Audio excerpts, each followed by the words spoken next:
So Horse with No Name, that two chords, as you point out, pretty simple, and they are E minor and a D6/9 over an F sharp. And that's a mouthful, but the chord fingering is pretty simple, though. All we're doing is, for the E minor, of course, we're just going to go to second finger, second fret of the A string, and ring finger, second fret of the D string. There's your E minor, a somber chord, right? And for the D6/9 over the top of the F sharp, we're just going to move our fingers on the same fret, but outward from one another. So second finger is going to be on the second fret of your E string, and ring finger is going to be on the second fret of your G string.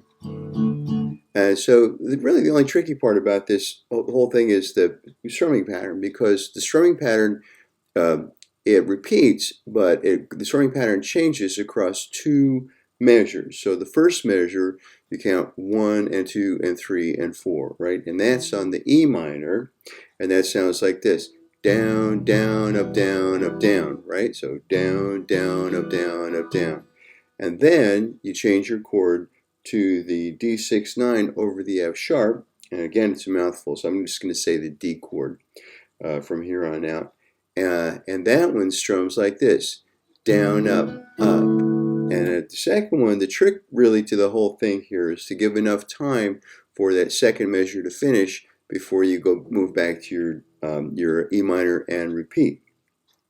So second measure has the same number of beats in it as the first measure does.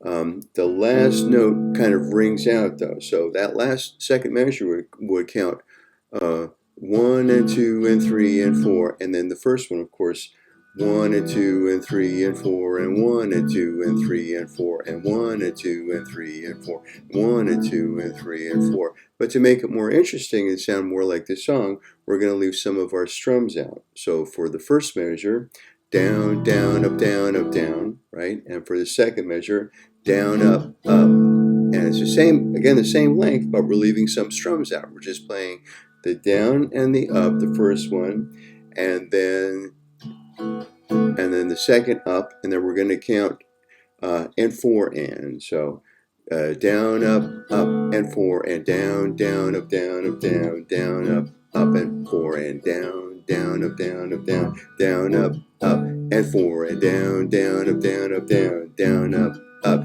and 4 and.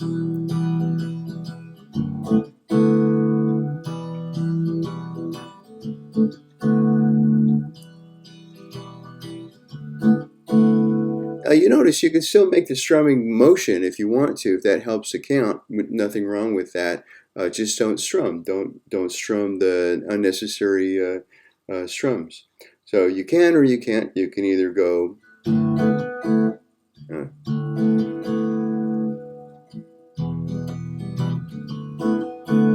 Or move your hand, and that will help you keep time too. So.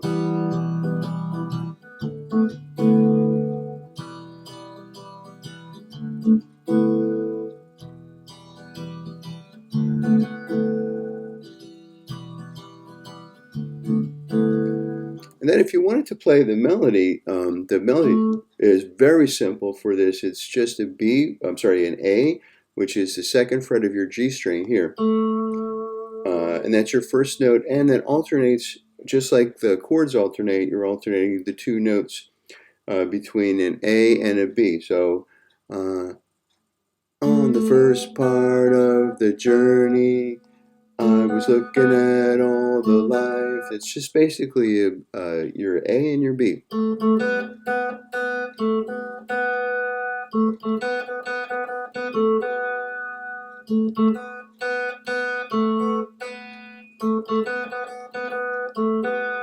And if you get your friend to play along, you can play that with two parts, and that would be a lot of fun, I think. So good luck, have some happy strumming, and have some fun with this tune.